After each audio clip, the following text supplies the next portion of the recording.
back to another episode of the Hardcore Casual with your boy, Base the Kid. As always, please like and subscribe, share with a friend, a colleague, a relative, an associate, an enemy, anyone in between. It's appreciated. Now look, it's been a little while since we've done one of these. Kind of missed it. Hopefully we'll be back to regular scheduled programming soon, but some very interesting news have kind of come out over the last couple of days, so it was only right I kind of gave my take, and yeah, I guess we can see where we go from there. With that being said, let's get into it.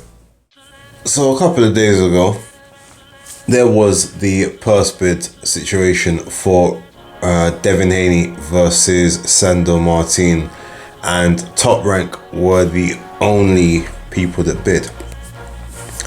And I remember, I'm sure a lot of you would have seen, Devin Haney said two things on Twittex at the time. He said, first one was, wow, Matchroom, nasty work, implying that, yo, why didn't you guys bid? And the second one was, I should have put a bid in myself, or I should have bid myself. Now, funny enough, I mean, look, we look at that and you say, raw, why didn't Matchroom, they work with Devin? It's funny because Eddie Hearn was the same person that said, that is the fight, that's the best fight for you, obviously coming off of the defeat and everything that's kind of been happening. But you tell him to take the fight, but then don't, put a bid in.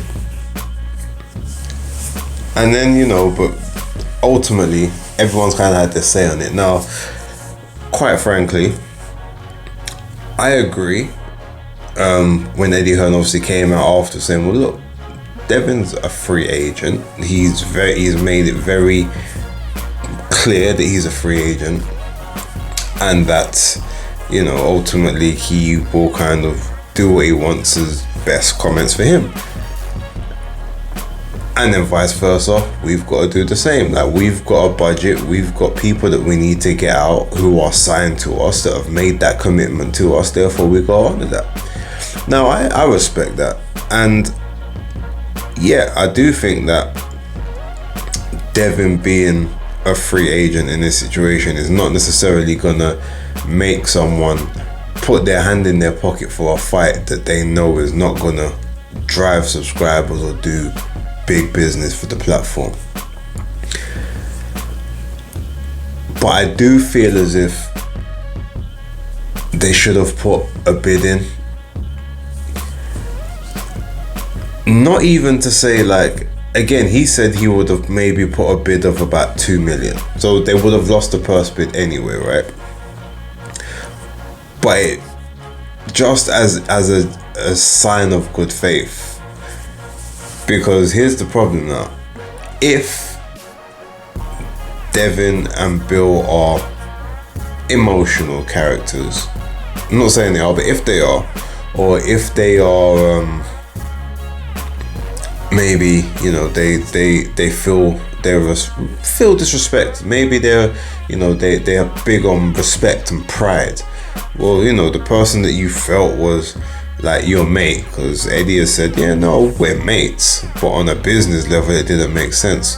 But sometimes people confuse friendship, they confuse business and friendship together.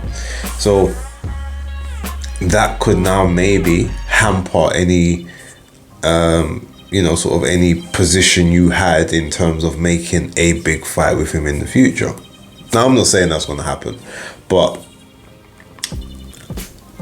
it's preventative more than anything else, especially because look, the optics of the whole situation is you're the one that told him this is the fight you need to take, this is the best fight for you. Like, it's, you can't really go for someone like a Subriel Matias right now when you've just come off of what you've come off of. Like, this is a good comeback fight for you, get the confidence back, and then we can look at that afterwards. Obviously everything then changed when Liam Paro ended up beating Subriel Matias in Puerto Rico last week.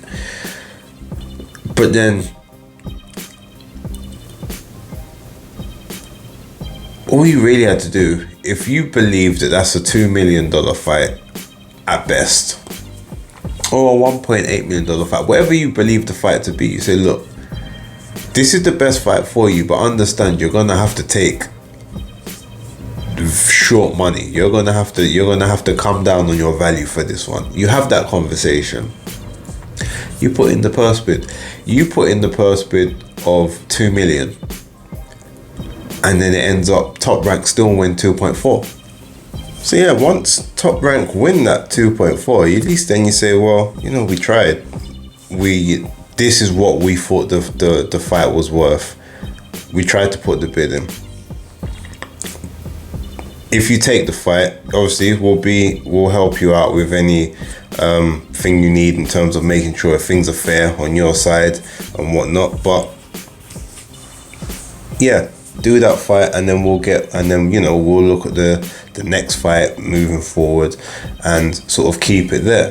But by not bidding at all, I'm just saying it could potentially now mess up the relationship, because not everyone operates the way that Eddie does, where you can kind of do and say what you want and then he'll still work with you when the time's right. I'm just saying, like they say, prevention's better than cure. We don't know how they're going to react to that. On the other hand, though, at the end of the day, I do understand he's not contracted to you. He hasn't given you that commitment. You know, this is obviously the same person that was under contract with you, didn't re-up the contract, and just had you working sort of fight by fight for like 1 or 2 fights, then went off to Top Rank to go be undisputed. Obviously, you got to take the opportunity because Matchroom weren't going to be able to get you those shots. Fair enough, I get it. But yeah, came back for 1 fight, but still didn't want to sign a some kind of deal or extension. So yeah, I guess you got to be on your own in that sense. Then, you know, with the Ryan Garcia fight, yeah, you was on the zone, but Matchroom didn't have anything to do with the promotion. Like, you did the whole thing through Golden Boy. And Eddie said, look, I'll be there, I'll be in your corner, but if you guys had have actually been with us, there's several things we could have done for you to prevent what happened to you happening. So yeah, it's a bit of a mad one. But then on the same hand, I mean, look, DHP Promotions, as Eddie did say, well, you know, you're signed to DHP Promotions. That's your promotional company. That's you. Like, why did you not bid for your own fight? Were you then afraid that you wouldn't be able to get it on the network? On the Zone, on Top Rank, PBC on Prime? You know, like, it all, you know, I understand Eddie's situation. I understand sort of how he feels, and I agree from the sense of, you know, all right, well, the loyalty isn't there in the sense of a signed contract. The commitment isn't there on that side, so you ain't gotta be like, you know, each and every time. But I just think that in terms of this, we don't know exactly how it will react to it in terms of the I guess the nuts and bolts moving forward and the business side, and whether he can put pride and ego aside for the sort of for the betterment of business in the future. But I guess we just gotta wait and see. And in the big news, which is a bit more recent than that topic, Ryan Garcia has a settlement with the New York State Athletic Commission to serve a 1-year ban, forfeit $1.1 million to Golden Boy Promotions, and a £10,000 fine from the New York State Athletic Commission. Now, apparently 10,000 is the most that they're able to fine someone for a situation that occurred. Now, personally, I think it should be 10% of your purse, not just a statutory like 10,000. But yeah, I guess that is what it is. Now, obviously, I heard a lot of rumors, and I think a bunch of other people heard rumors that it would be a 2-year suspension. And if you guys remember, I can't remember what episode it was. I'll maybe dig back through the archives and I'll put a link in the description. But I said that because Ryan Garcia is high profile, the NISAC, as we're gonna call them, they will actually go to make an example of him to try and deter other people from doing the same thing. Even if it was Vegas, maybe it might be different, but because it's them, they're very strict on certain things, and they don't mind making an example out of somebody. And I had said I wouldn't be surprised if there was a 2 or 4 year ban that they would do. Now, normally a lot of people do 6 months. That's what they believe. But I always said that they would make an example. Now, here's the thing, and this ban, clearly, whether it was going to be 2 years or not, it's only taking into effect that there was the ostering in the system. It doesn't take into account everything else that took place, like outside of that. Like if this was something where they could actually amalgamate all of the issues in one, and you have the failed PED test plus the not making the weight and being at that physical advantage as well, plus maybe some of the unsavory things that were said in the lead up. And obviously this is just talking about that side. Maybe they would separately say other things for Devin's camp, but in terms of everything to do with the actual sport and at least the athletic part of it, like that is, they did everything correctly on that side. The trash talking, the words, obviously, I'm not saying necessarily you can fine for words or whatnot, but if you add the entire picture together, it's a lot more plausible that you could end up with a 2 or 4 year ban. But because they're only just looking at this drugs situation, okay, yeah, it makes sense that it would still seem a bit more lenient. But at the end of the day, like I said, most people will say 6 months, and it wouldn't have been 6 months backdated to when the fight took place in April. I think it's 6 months from now when they've adjudicated. So for it to be 12 months, I think that means that Ryan doesn't get to come back to the ring until June 2025. Although, does that mean that he could schedule a fight to take place in June, or he can't start training or negotiating a fight up until June, which means that his first fight back couldn't be until September, October time? That would be something interesting to find out. But yeah, I thought they would be harsh or be stricter, I guess, than normal. Like I said, number one, because he's such a big face, and number two, because there's so many egregious things he did, even outside of, if we forget about, coming in 3 pounds overweight and all that stuff, if you forget about all of that, claiming that two sets of supplements that you were taking both had the same contaminated substance in it, and then sending open containers, clearly, that's dodgy. That's mad dodgy. But you get that, and then you've got one of those supplement companies coming straight back saying, no, that same lot that you're talking that you sent, we batch tested that lot. We've gone through in our own independent verified, testing agencies, nothing to do with us, and they all came back clean. We tested the lot, and even the trace amounts that you've put into these supplements don't explain what you had in your system.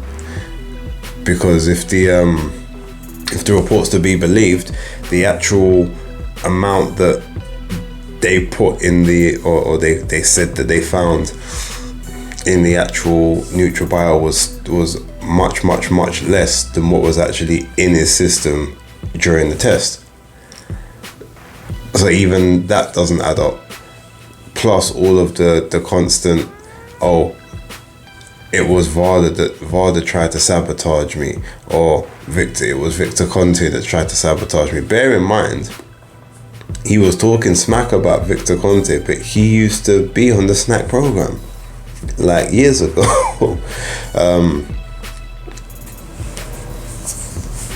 Like the guy, in terms of social media, he's a very intelligent person, but in terms of everything else, he's a damn idiot.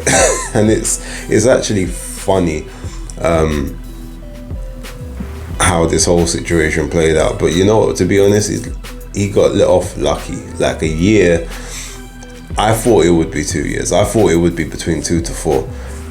I thought that they would make that example, but clearly they said they've reached an agreement to a year, which means that they was gonna give him more, and then he's done something or said something, or promised to do something, which is obviously now taken that down to a year.